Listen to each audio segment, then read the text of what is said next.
Q&A with the one and only me, aka Frankie Flowers, four-time best-selling garden author. Lifetime experience when it comes to the world of growing things and gardening. Of course, I'm here each and every Sunday at 7, well, most Sundays at 7, to help you grow the best garden and actually work with the community that we have on here, that we ask questions, we plug them in, we give advice, we give some comments. Sometimes people don't always agree with what I got to say, but I'll tell you, what I tell you is out of experience and out of what works for me, or out of what I know works for others. And that's the key. So really my goal is to make your garden, the journey of gardening that is, a little bit more enjoyable, and also maybe motivate you just to go out and grow something. I feel that if people were to grow more things and spend more time in nature, that we would actually be a lot more happier and healthier, especially when you grow your own food. A reminder, if you are growing some of your own food in the backyard, one of the best ways to get your children involved in food, and also your kids will indeed eat better. Okay, a couple things. Last week, I was not in Canada. Actually, last week, I spent the week along with Breakfast Television. So if you don't know a lot about me, Monday through Friday at 6 to 10 in the morning, you'll see me live on Breakfast Television, where I forecast the weather. I'm wild about weather. I'm passionate about plants. And I often talk about gardening on Breakfast Television, which is not only Toronto's #1 morning show, not only Canada's #1 morning show, but we just won the CSA, which is the Canadian Screen Awards, for the best morning show in Canada. So honored to be a part of that as well. So you're in good hands as we go through this journey. A little bit about last week as well. I just want to give a shout out here too, because this is how the comments work. You got Jen already saying, "Happy Sunday, Frankie. What is your favorite large and tall hydrangea bush with sturdy stems?" Thank you. So if we were going to go to my most favorite hydrangea with sturdy stems, cone-shaped blooms, actually gets fairly tall, fairly large, it would have to be Limelight's hydrangea. It's going to have a cone-shaped flower with chartreuse green that then goes to pink, actually goes to white and almost to pink. The stems themselves are exceptionally strong, so they don't flop over. And it is the hardiest, best performing hydrangea out there. No, hands down. I'll tell you, hands down, it is. Tracy Reynolds, my florist in fun. Hey, Frank, look fun this week, my friend. Let's tell you a little bit about this week. I want to show you a little bit about some of the things that I did when I was away. So I was away with Breakfast Television, of course, and I really encourage you always to take a look at my Instagram. There you'll actually see what I'm up to a lot of the times. And this, where I was Disney World. We actually brought along with us 16 viewers who won the chance to go to Disney World. But what I got to do, one of my favorite things I got to do, was I got to go to the Land. So the Land is an area of Epcot. That is an area, a pavilion that's really about environmentalism, but also about food sustainability.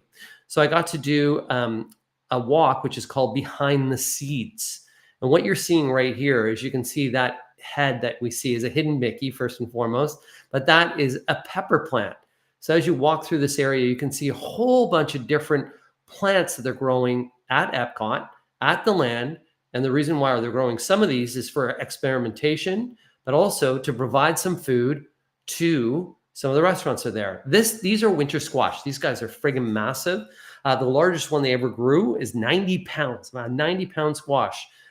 They're used in many areas of the world more as kind of like almost like a potato substitute. But at Disney, what they do with these is they actually feed them to the rhinos. So the rhinos at Animal Kingdom. So they're always using everything. There's my camera guy, one of the cameramen with us, Dan Frechette, shooting some of the fig plants that are there. You can see that at Disney as well, and at the Land, they're growing everything. It's Sam that you see there, but they're growing everything either by hydroponics or aquaponics. So you can take a look. When we were there, it was harvest day, and this is some of the different types of red leaf and green leaf lettuce that they have growing aquaponically. So you can see how the benches themselves, they're actually angled. So the water flows down all the way to the bottom and continues to recirculate.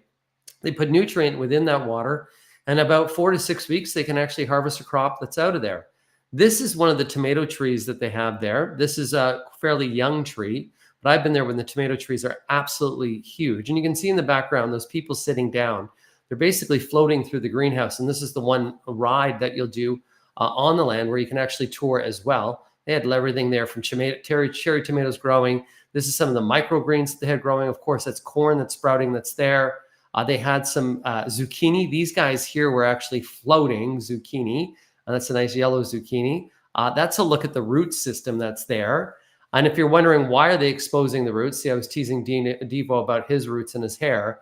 But if you're wondering why they're exposing the roots there, it's more so for people to see them. This is not a good horticultural practice, but it was more for people to see the roots that were there. So that was one thing that we did at Disney. The other thing that I'd like to show you too is we got to go tour around some of the other areas. In Epcot, the Flower and Garden Show had just ended. Some of the topiaries that you have there that are absolutely stunning. Pentas. The thing about Florida and gardening in Florida, one of their greatest concern is heat. The average daytime temperature the week that we were there was between 32 and 39 degrees without humidex. So with many of their plantings that they're really looking for is heat tolerant plants. So in the back to the right, you can actually see that up there is spider plant or cleome. It was actually burning out because it was too hot. But take a look at the pentas. That's what really shot out to me was the pentas that are there, and also some of the Sunscape impatiens too, how well they were doing. Of course, there's Buzz Lightyear with a nice agave sitting in the front there. There's a picture of my son and his friend Leo watching some of the wonderful fireworks that are there. There's another hidden Mickey planted.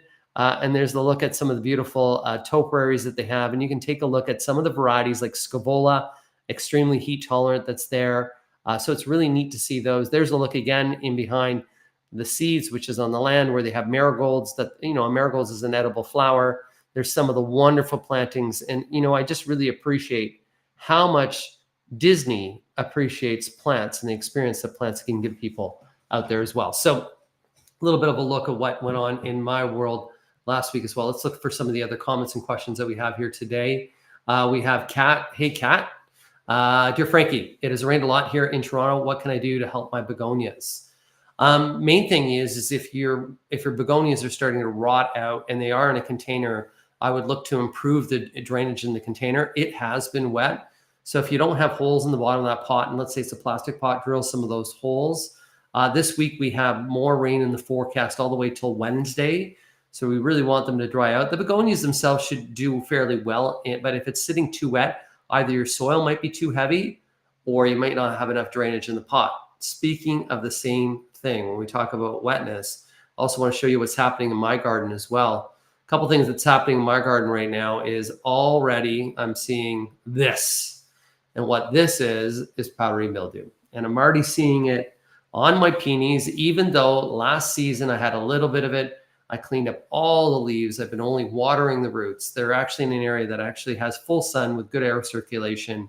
But because we had a warm winter and we've had a wettish spring, disease is going crazy. The other thing that's going crazy as well right now when it comes to disease is some of the black tar spot that's out there as well. So we're seeing a lot of black tar spot on some of the maples. I'm already seeing this. So already I'm seeing disease, and a lot of the diseases, yes, we can put a fungicide down to control them, but a lot of these diseases, we just kind of got to let them run their course. And then in the fall, we really got to clean up those leaves, really got to clean up those areas so we do not leave anything sitting there that has spores on it that could overwinter. If our winters are going to be warm, we're going to continue to get more greater occurrence of disease and insects as well. Got a shout out from Liz today, replying to me. Congrats, BT. We watch you every morning. Thanks for watching us as well. My good friend Tanya, hello as well. We got to connect. Yes, we do. I got to catch up with you. Sandra, hi, Frankie. I'm going for the tropical look with my first fern, but 2 weeks later, the leaves are all turning brown. Do you know what is happening? If it is a fern, and if it is Boston fern, it could be getting a sunburn. Kimberly Queen fern is better than Boston fern. If it is, let's say, a palm, because if you're going for the tropical look, often it will be a palm. And if you're wondering why some of the leaves will brown when you put them in full sun, they're adjusting the light level from being in a greenhouse, possibly being in a truck, then being in the greenhouse for a period of time, then going out in hot sun. They can burn a bit. So just cut some of those browning leaves off. But if you do have Boston ferns right now in full sun and you're looking for that tropical look, I would recommend you replacing them with Kimberly Queen. They'll do much better than the Boston ferns. Nancy, hi, Frankie. After transplanting a 7-year-old peony plant last fall, the flowers this year have no scent. Can you help bring the smell back? So fragrance is based upon the variety itself. Maybe it doesn't have as much fragrance this year because it's just going through that transplant. Hopefully you maybe did a division. And if you didn't do a division on that 75-year-old peony plant, I would actually divide it into 2 or maybe even to 4 sections.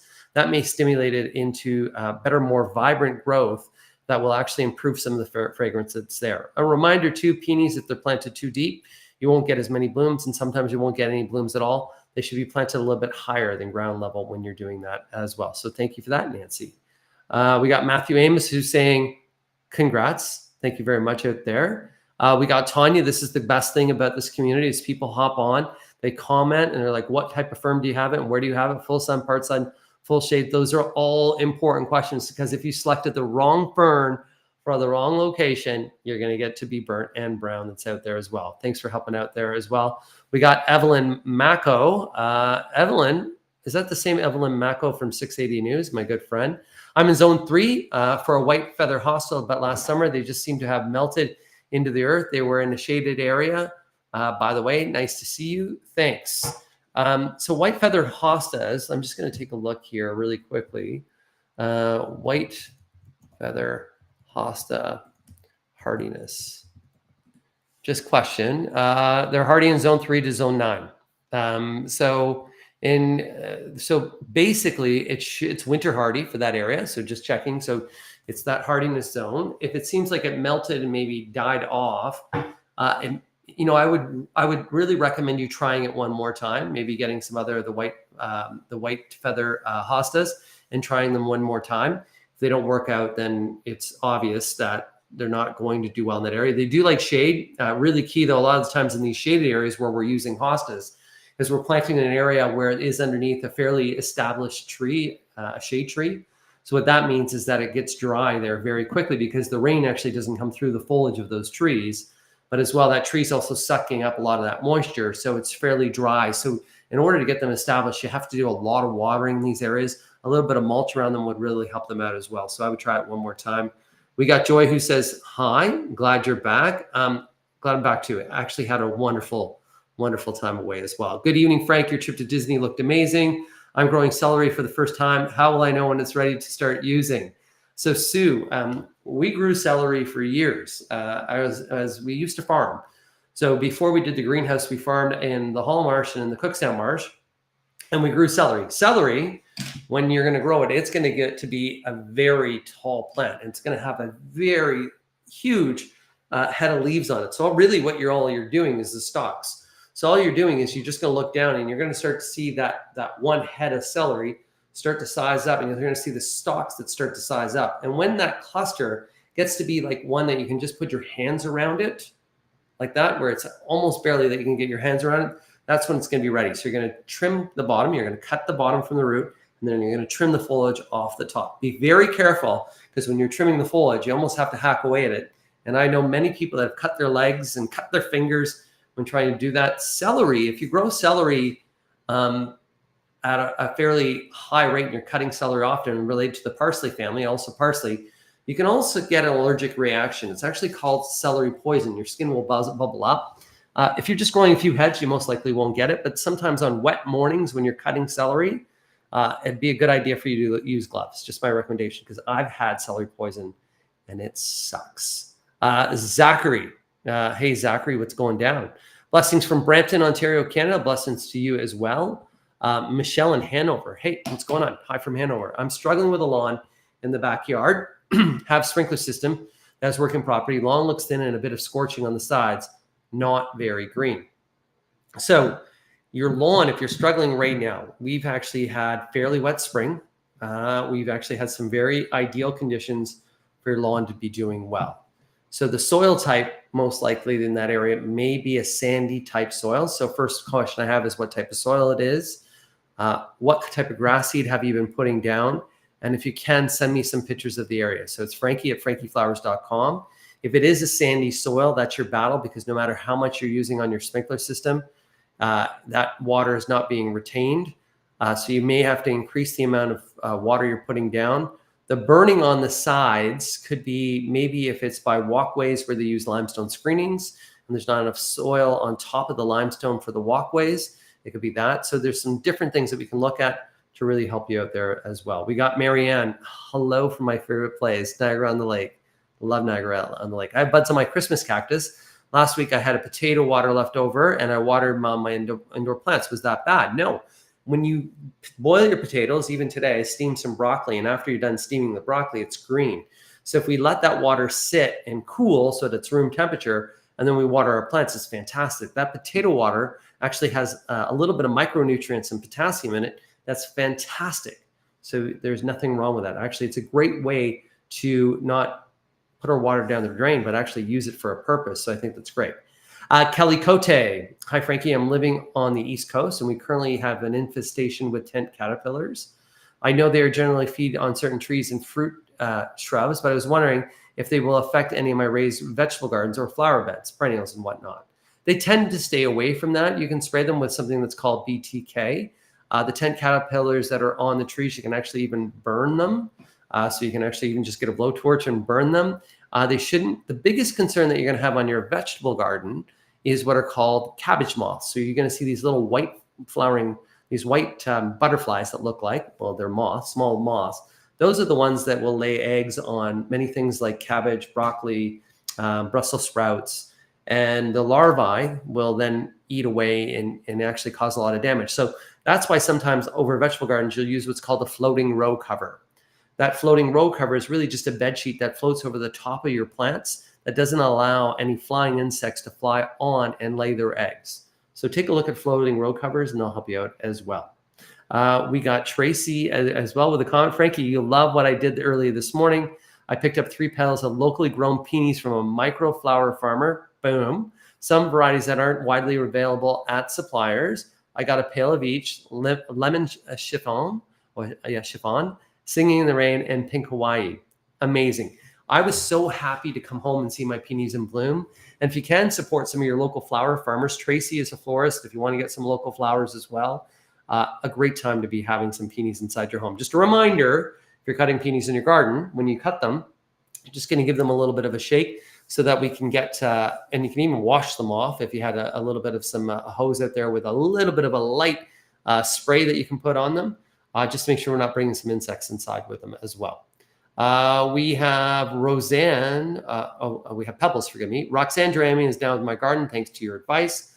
I've also read that they help with Japanese beetles. They pass out after eating the geraniums and become food for the birds. Thank you. Actually, yeah, geraniums are a really good thing for some of the beetles. Won't control all the beetles, but will. We have another question here. Hi, Frankie. My tomatoes are flowering, but don't make fruits. What can I do? So if you're having a tomato that's flowering or any type of plant in your vegetable garden, let's say zucchini, and they're not fruiting, then we're really not getting anything that's setting the fruit. In order to set the fruit, we need to pollinate. And sometimes with the tomato, even if they're in a tomato cage, just shaking the cage will put pollen in the air will be enough to set the fruit. Sometimes you can actually take a Q-tip and go from flower to flower to flower to set the fruit. But often it's the bees that set fruit for us. So as long as they're flowering, the key is we need them to set fruit. And you can actually take a look online too. You can get something called Fruit Set that will help you as well. We got Will, what's going down? Hi, Frankie. Hi from Collingwood, another wonderful place in the province of Ontario. I put some Scott's 911 on my lawn last weekend, and it was pretty cold out. I have not seen any germination. Will the seeds still germinate now that it's getting warmer? Yes, they will. 17 degrees is where they will germinate from. Usually takes 7 to 10, almost 14 days before you'll see germination. So you should be seeing germination within the next 4 to 5 days. No problem whatsoever. Keep me up to date as well. The Scott's 911 is actually a grass seed with a mulch and fertilizer all together.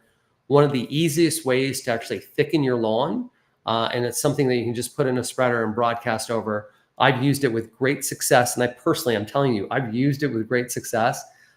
It's an investment, but it works. It really does work out there. Good evening from Innisfil, Andrea.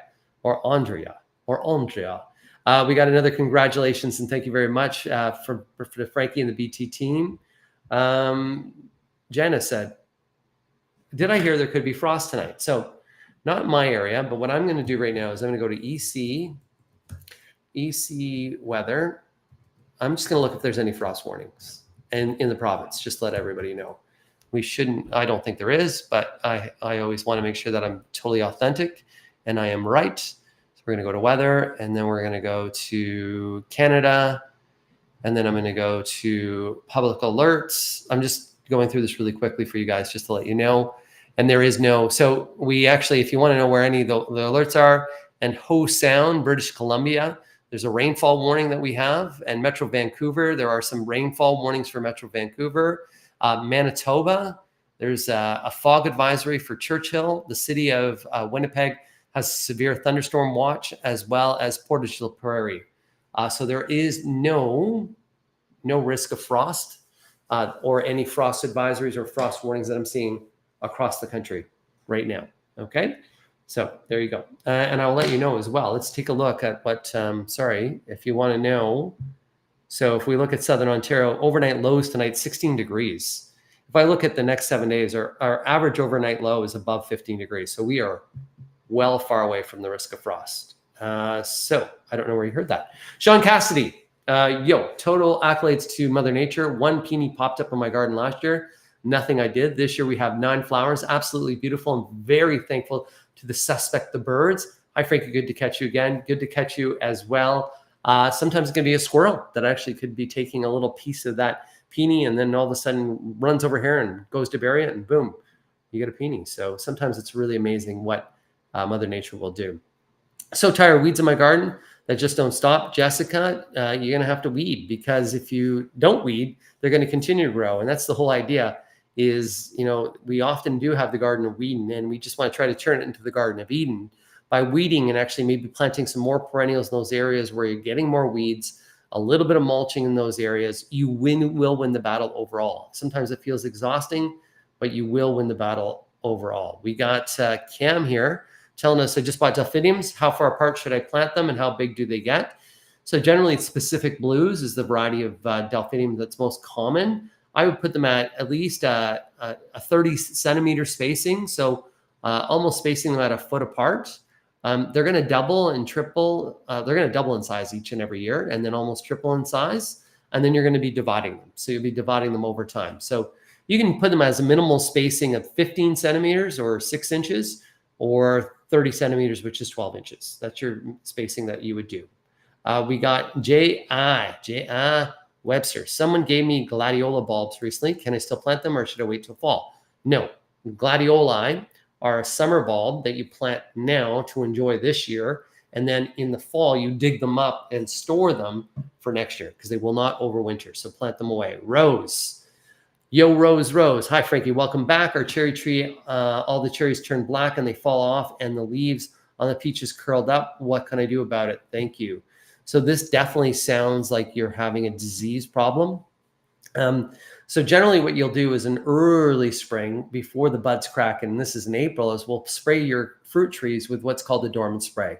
That is a horticultural oil and also a lime sulfur. And what that does is eliminate or minimize any overwintering disease, which sounds like you have, in insects, so larvae that are there. Now that we've already gone through the flowering stage, now we're already at the stage, you can apply a fungicide on your peach, let's say, and maybe even on some of the cherries. But the key is I would really say that this year may be a done one. You're not going to have great success this year. Because of our cosmetic pesticide ban as well, we're very limited in what we can apply. So if you can look, there is garden fungicides available. Miracle Grow has a garden fungicide that you can spray. But next spring, it's so key to use that dormant spray kit. Really key. We got Susan Staples. Hey, Susan. Hi, Frankie. Liked and shared. Thank you very much, Susan. We got the Spirit Racer, which is talking a little bit about orchid watering. I've heard 15 minutes, 10 minutes, 5 minutes. How long do I soak the orchids? Once a week. So not necessarily soaking your orchids. You often hear the 2 ice cubes per week for an orchid. Orchids don't like cold water. What they do like is room temperature water, and that's the volume of water that they need per week. Just about 2 ice cubes. So it's not a lot of water. What they really do enjoy is a misting. So we're actually taking a misting and you're misting the leaves, because they grow natively in the tropics in trees. And that's in areas that are high humidity. So by misting, you actually increase the humidity. So just a light watering every week, but misting and a little bit of airflow. If you can have it in a room that has a fan on, they'll really benefit from that as well. We got Nancy. Hi, Nancy. Hi, how are you? And welcome back. So purple loosestrife keeps coming back even after I think it got it all. So you're going to continue to dig and dig and dig. And what you're going to do is by digging and eliminating that top growth, the leaves, you suffocate and basically starve the root. because leaves are what give energy to the root. So if you're continually going at it, eventually you will win the battle. But purple loosestrife, that's why it's listed as an invasive plant. That's why it's not available for sale. And that's why it's on the list of invasive plants, because it's one that's really hard to get under control. And I really keep the good fight up there, and you will win over time. Susan Staples, who says, we're in London. What's your advice for boxwoods? So far, so good. So the boxwoods themselves, it's just the box tree moth. So it's really important for you to continue to inspect your boxwoods to make sure you don't see any webbing. And if you do start to see webbing, or you start to see little caterpillars that are there, that's the larvae stage of that box tree moth. That's when you want to hit them with Beast TK, which is Bacillus thuringiensis. That will actually eliminate them out and help you out. I really stress, if you want more information, just type in box tree moth and look at Landscape Ontario. Box tree moth, Landscape Ontario. You'll see a wonderful link there with a whole bunch of information and advice as well about them. We got Zachary. Hi, Frankie. I got a question. When are you going to be coming back to Brampton to do another garden show at the Brampton Memorial Garden Cemetery? Thanks. Zachary, as soon as they invite me, I'll come back again. We got Dominica from Innisfil this evening. How are you from Innisfil? I'm doing great. Had a great time away, even though I was working when I was in Disney, but Disney is really kind of fun. Had the opportunity to bring both my boys, Gavin and Matheson. I brought their friend Leo. We had a wonderful time. It was a little bit of work and a little bit of fun. How much mulch should I put down? So generally what you're wanting to do is you want to put a good thick layer of mulch down. And so that's at around almost 10 centimeters of mulch is what you really want, even 15 centimeters of mulch. And that's generally around that 4-inch mark. That's where you really want to be. And that's really what we're trying to do. So the reason why we're using mulch, why are we using mulch? Number one, by putting mulch down, it retains moisture. So it keeps roots cool. The existing plants in the garden retains moisture and helps during drier periods. Number two, what it does is that thicker quality of mulch doesn't allow weed seeds to drop and fall on dirt and germinate. So it's going to reduce weeding, and it will eliminate any light to those weed seeds underneath. Also, what mulch will do is over time, it will break down. And as it's breaking down, it actually improves the soil underneath. And that's why you often have to add mulch back in, because every year it does break down. We got Michelle in Windsor who's saying hello. Hello, Michelle in Windsor, to you as well. We got Janice again. And Janice, Michelle, I had the same issues. I had to have a lawn and an aggressive rate to get rid of there we go. The area, you can also use the machine. That's another good question too with that lawn that you're saying. Maybe it isn't sand-based in terms of the lawn. If it is clay-based, let's say that it's compacted soils that are there, and maybe even though you have an irrigation system, if it's compacted, the water could be running right off. So aeration could help out to allow the absorption of moisture. So knowing soil type is really key in terms of trying to identify what's wrong with your lawn and even plants in your garden. We got Tracy. Hi, Tracy. Hi, Frankie. Flowers. Tracy here from Brunchtown. How do I get rid of those wild orange lilies that are taking over? So those would probably be daylilies that are taking over, and that's continuing trying to dig them out of your garden. And that is constant removal and even edging around certain areas. Let's say that they're in one area, creating a nice deep edge around that area will actually create almost a barrier between them and going into the other garden. And then at the same time, hand removing them. So contain them by putting an edge around them, a nice deep edge, just digging down with a sharp spade, putting that edge around and keeping that edge there, and then digging at them. And over time, you'll be able to keep them contained and actually control them as well. We got Sandy from Orangeville. Hey, I love being in Orangeville just last week. It was really great. Hi, Frankie. I'm in Orangeville. How do I keep squirrels off my deck? Squirrels, super hard. So squirrels off the deck, first off, sometimes trying with a plastic owl, sometimes putting an owl up will be enough to discourage them from coming there, because the owl actually is a predator to them.